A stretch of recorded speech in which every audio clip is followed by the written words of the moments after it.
सर्दियों में 3 माह का अरसा होता है, दिसंबर, जनवरी, फरवरी। उसमें हफ्ते में एक दिन एक मखसूस एरिया दिया जाता है कि उसमें लोड शेडिंग की जाती है 9 से 3। उसमें क्या काम किया जाता है लेस्को की जानिब से और कौन कौन सा काम सर अंजाम दिया जाता है, आज हम आपको पहली दफ़ा वो बताने जा रहे हैं और दिखाएंगे भी कि क्या काम किया जाता है। असल में ऐसा है कि हमारी जो गवर्नमेंट आई है, समझ लें हमारी जो अथॉरिटी है ना, जी। वो सिर्फ ये चाहती है कि काम होना चाहिए। उनके लिए ये ज़रूरी नहीं है कि बंदा जो है वो किस मुश्किल में है या उसको क्या परेशानी है काम करने के दौरान। हाँ, वो कहते हैं काम होना चाहिए। बात है सेफ्टी की। बिल्कुल। हमारे लाइनमैन जब लाइन पे काम करते हैं ना, तो जब तक हमने फीडर बंद नहीं करवाना ना, मेरा लाइनमैन लाइन पे काम नहीं कर सकता, एच पोल पे काम नहीं कर सकता। अब देखिए सिस्टम हमारा ऐसा है, हर घर में ओवरलोड सिस्टम चल रहा है। अस्सलाम वालेकुम नाज़रीन, पाकिस्तान स्पेशल के साथ मैं हूं आपका होस्ट हैदर अली और आप देख रहे हैं जुनून न्यूज़ नेटवर्क। नाज़रीन, जैसा कि आप सबके इल्म में है कि सर्दियों में 3 माह का अरसा होता है, दिसंबर, जनवरी, फरवरी। उसमें हफ्ते में एक दिन एक मखसूस एरिया दिया जाता है कि उसमें लोड शेडिंग की जाती है 9 से 3। उसमें क्या काम किया जाता है लेस्को की जानिब से और कौन कौन सा काम सर अंजाम दिया जाता है, आज हम आपको पहली दफ़ा वो बताने जा रहे हैं और दिखाएंगे भी कि क्या काम किया जाता है। आज हमारे साथ एलएस साहब, अजमत सलीम साहब मौजूद हैं। इनसे हम बात करेंगे कि क्या फ़राइज़ सर अंजाम देते हैं। और सुनने में यही आता है, जैसे सोशल मीडिया पे बहुत ही मशहूर है कि सब तो ज़्यादा गाला किनू पैंदी हैं, लेस्को वाले नू पैंदी हैं। क्यों पैंदी हैं, इसका भी हम आज जवाब लेंगे। अस्सलाम वालेकुम। वालेकुम अस्सलाम। कैसे हैं आप? जी मैं ठीक हूँ जी। अच्छा सर, जैसे कि सर्दियों में हफ्ते में एक ऐसा दिन आता है जिसमें एक मखसूस एरिया दिया जाता है आपको, उसमें लोड शेडिंग की जाती है, क्या काम करते हैं आप? बिस्मिल्लाहिर्रहमानिर्रहीम। सबसे पहले तो ये मैं बताऊंगा कि ये जो हम लोड शेडिंग करते हैं, इसके लिए हम एक प्रॉपर तरीके से पेट्रोलिंग करते हैं अपने फीडर्स की। जी। जो इनमें मेजर काम होने वाले होते हैं, हम वो अपनी एक पेट्रोल बुक होती है जिसमें नोट करते जाते हैं। उसमें हमें क्या मटेरियल रिक्वायर्ड होता है, ये तमाम चीज़ें हम उसमें अंदराज करते हैं। और फिर ये जब सीज़न आता है, फिर हम इसका एक बाकायदा एक प्रोग्राम बनाते हैं कि उसको डेली बेसिस पे या एक दिन रेस्ट पे काम करते हैं, जिसमें एक दिन 9 से 3 बजे तक जो लाइट हम ऑफ करवाते हैं। सही। उसमें जो हमने चीज़ें ऑब्ज़र्व की होती है दौरान पेट्रोलिंग, बिल्कुल, हम उनको रिप्लेस करते हैं और प्रॉपर तरीके से वो चेंज करके और सेफ्टी के साथ हम अपना काम करते हैं। सही। आज हम इधर लोअर माल पे मौजूद हैं। आज इधर क्या किया जा रहा है? हाँ जी, आज इधर हमने परमिट लिया था लोअर माल फीडर का। जी। उसके लिए यहाँ पे ये जो आप देख रहे हैं ऊपर, यहाँ पे क्रास जो हमारा वुडन क्रास था, वो काफ़ी दिनों टूटा हुआ था, वो बिल्कुल खस्ता हालत था। उसको हमने परमिट लिया, परमिट लेके हम उसको रिप्लेस किया है। सही। और इसके जो जंपर है ख़ास तौर पे, जिससे बिजली की रवानगी से चलती है, उसको हमने रिप्लेस किया है ताकि सिस्टम में कोई ख़राबी ना हो। अच्छा, परमिट क्या होता है ये भी एक बता दें। और हाँ, इसके लिए मुतल्लिक ये होता है कि ये परमिट टू वर्क होता है, हम रेट से देते हैं। वो एलएस वहाँ जाता है, जाके अपना परमिट लेता है, पीटीडब्ल्यू लेता है, पीटीडब्ल्यू लेके अपने सामने वो ट्रॉली जो फीडर की होती है हम बाहर निकलवा के लॉक कर देते हैं। उसके बाद जो ग्रिड वाला होता है वो अपने मोबाइल सेल नंबर से जो मुतल्लिका लाइनमैन है जिसका हमने अंदराज किया होता है, उसको फ़ोन करता है। सही। और फ़ोन करके उसको बताता है कि आपने जो पीटीडब्ल्यू आपको चाहिए था वो हो गया, फीडर बंद करवा दिया, आप अपनी सेफ्टी से काम करें।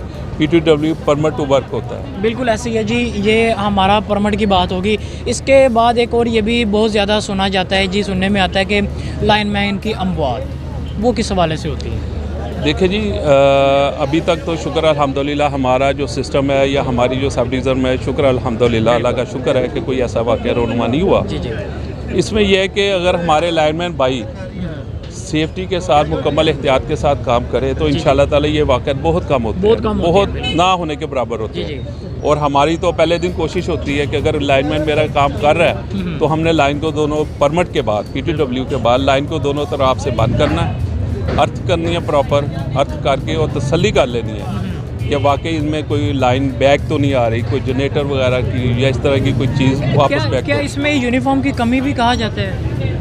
यूनिफॉर्म की मैं तो नहीं कहूँगा, क्योंकि महकमा इस वक्त तमाम चीज़ें प्रोवाइड कर रहा है। बिल्कुल। मेरे आप लाइनमैन देखेंगे, आप उनको देखेंगे मुकम्मल यूनिफॉर्म के साथ हैं, हर चीज़ सेफ्टी के साथ ये काम कर रहे हैं। एक बहुत बड़े सवाल की तरफ आते हैं जी कि सबसे ज़्यादा सोशल मीडिया पे यही मशहूर है कि किन्नू ज़्यादा गाला बंदियों बाप डाले ने क्यों पड़ती हैं और क्या वजह होती हैं, आज वो लोगों को बता ही दें जो आप दे दें उन्हें। देखिए जी, मैं तो इनको ज़्यादा नहीं कह सकता, मैं तो यही कहता हूँ कि वापडा वाले अगर पीटीडब्ल्यू के लिहाज से जब लाइट बंद होती है, अगर उस एंगल से ये बात करते हैं या उस एंगल से ये हमको बुरा भला कहते हैं, तो इसके लिए वापडा ने इनकी सहूलत के लिए तमाम बिल्स जो है उनके ऊपर कॉलम दिया है कि अपने सेल नंबर दें। हमारा स्टाफ उनसे सेल नंबर लेता है, मगर कभी काफ़ी जगह पे कबाहत भी आती है, लोग सेल नंबर नहीं देते। अगर आप सेल नंबर देंगे उसका ये फ़ायदा होगा कि आपको इंटीमेट कर दिया जाएगा, आपको एसएमएस आ जाएगा लेस्क्यू की तरफ से कि हाँ फला दिन हमारी जो आपके इलाके की लोड शेडिंग होनी है, 9 से 3 बजे तक हमने काम करना है, इसके लिए आप जो भी, क्योंकि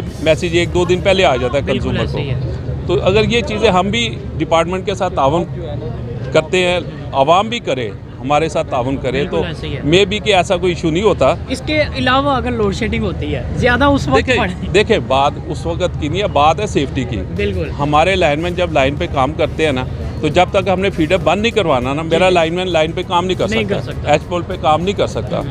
अब देखिए सिस्टम हमारा ऐसा है, हर घर में ओवरलोड सिस्टम चल रहा है। कंज्यूमर अभी भी वही 2 किलोवाट लोड जो अप्लाई कर रहे हैं, बेसिकली 2 किलोवाट लोड नहीं है। ऐसे ही है।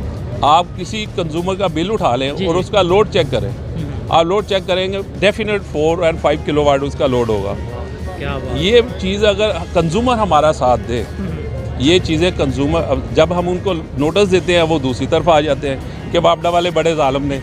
आप देखें ना ये चीज़ें, तो आप देखें बीइंग पाकिस्तानी ये हमारा फ़र्ज़ बनता है। बिल्कुल ऐसे ही है। दूसरे ममालिक में इन चीज़ों को बड़ी अहमियत दी जाती है, लोड कैलकुलेशन बहुत होती है, हम उसके मुताबिक अपना ट्रांसफार्मर पीछे रखवाते हैं। जब एक हम अपना लोड ही नहीं आपको बता रहे या लोड देने से कुतरा रहे हैं अपना लेस्को वालों को, तो हम कैसे ऑब्जर्व करेंगे कि आपका लोड क्या है। अच्छा, मेन रीज़न यही है, मेन रीज़न यही है जी, जवाब मिल गया लोगों को। अब हम एक और सवाल रखते हैं, गलियों में जो तारों का एक गुंजे लेक पड़ा हुआ है छोटी गलियों में ख़ास तौर पे, उसको क्यों नहीं ख़त्म किया जा रहा है? देखिए जी, डिपार्टमेंट बहुत एफर्ट कर रहा है जी। वो नैरो स्ट्रीट में गोला वायर वगैरह के काफ़ी केसेस हमने भी पास करवाए और हम डा रहे हैं। शुक्र है अल्हम्दुलिल्लाह, मेरा काफ़ी गलियों में काम हो चुका है। जी। हम 4 कोर 3783 केबल उन्होंने डालते हैं, उसमें ये जो गलियों में हम बेहंगम पीवीसी लटक रही होती है, वो सिस्टम ख़त्म हो जाता है सारा, और हमारी कोशिश होती है कि यह क्लीन करें। सही है। वो क्लीन होगा, हमें भी फ़ायदा होगा, कंज्यूमर को भी फ़ायदा होगा। बिल्कुल ऐसी है, और लोगों की जान भी बचेगी। सेफ्टी है, हर एंगल से सेफ्टी होगी, हमारे स्टाफ की भी होगी, लोगों की भी होगी, लोकल लोगों की भी होगी। जी, अब यहाँ जो लोग काम कर रहे हैं, 1-2 लोगों से उनसे भी बात करते हैं कि ये क्या काम कर रहे हैं और कितनी मेहनत कर रहे हैं। आइए जी, मेरे साथ लाइनमैन मौजूद हैं, उनसे हम बात करते हैं। यहाँ बड़ी मेहनत कर रहे हैं जी। इधर इस साइड पे अगर आ जाएं, हमें बताएं कि लाइनमैन की यानी कि क्या काम करता है और इस वक्त यहाँ क्या काम हो रहा है। लाइनमैन जो है बेसिकली लाइन के ऊपर काम करता है, तारों को दुरुस्त करने के लिए, परमिट लेके काम करने के लिए। और अब यहाँ पे हम जो है इस वक्त हमारा क्रॉस सा पुराना लगा हुआ जो टूटा है उसे तब्दील किया है ताकि कोई नुकसान ना हो। यानी कि देखा जाता है लेस्को में जो मेन बंदे हैं ना, वो लाइनमैन ही होता है जो काम करता है ज़्यादा। असल में ये टीम वर्क होता है। सही। इसमें टीम वर्क में यही होता है, लाइनमैन एएलएम सब मिलके कंबाइन काम करते हैं। यहाँ पे मैं एक बात काटूंगा कि लाइनमैन जो है ना, ये मुजाहिद हैं, इन्होंने काम करना होता है लाइन के ऊपर चढ़ के मुकम्मल सेफ्टी के साथ। इनकी 2 भाइयों की जो जाने जाती हैं, इन्हीं की वो शहीद होते हैं, काम करते हैं, ये अपनी जानें देते हैं महकमे के लिए, ये भी एक शहादत है इनकी। लेकिन कुछ लोग होते हैं ना जो बस बैठ के ऑर्डर लगाना, लेकिन आपने तो काम करना होता है, कितनी मुश्किलात पेश आती हैं। बस असल में ऐसा है कि हमारी जो गवर्नमेंट आई है, समझ लें हमारी जो अथॉरिटी है ना, वो सिर्फ ये चाहती है कि काम होना चाहिए। उनके लिए ये ज़रूरी नहीं है कि बंदा जो है वो किस मुश्किल में है या उसको क्या परेशानी है काम करने के दौरान। हाँ, वो कहते हैं काम होना चाहिए। अब यकीन करें कि तकरीबन 8 से 10 साल से ज़्यादा हो गए हैं ये इन्होंने बैन लगाया हुआ है, वैकेंसियाँ कोई नहीं बंदों को दे रहे, और एक बंदा जो है ना इस वक्त 5-5 बंदों का काम कर रहा है, और 5-5 बंदों के काम करने के बावजूद शाबाश कोई कुछ भी नहीं है, वैसे हर दुर्लानत ही हर वक्त बस इसको ये कर दो, इसको ये कर दो, बस ये कहा जाता है ना कि जी वोट भी तुसी पाया सी। हाँ जी, बिल्कुल ऐसी है, ऐसी है। आपने किसे वोट दिया था? मुझसे बेसिकली पूछें तो मैं हूँ नवाज लीग का बंदा। अच्छा। हाँ जी। हमारी पूरी फैमिली कुछ ऐसी है, हमने क्या? किसी नवाज शरीफ को वोट डाला है क्या बात इस है। दफ़ा भी। हाँ जी नाज़रीन, आज इधर मैं लोअर मार्ग पे मौजूद था। जैसा कि आप देख रहे होंगे कि यहाँ जो लाइनमैन है कितनी मुश्किल से काम कर रहे हैं। इनका यही कहना है कि जी एक बंदा 5-5 बंदों का काम कर रहा है। इसी के साथ मुझे मेरी टीम को दीजिए इजाज़त। अल्लाह।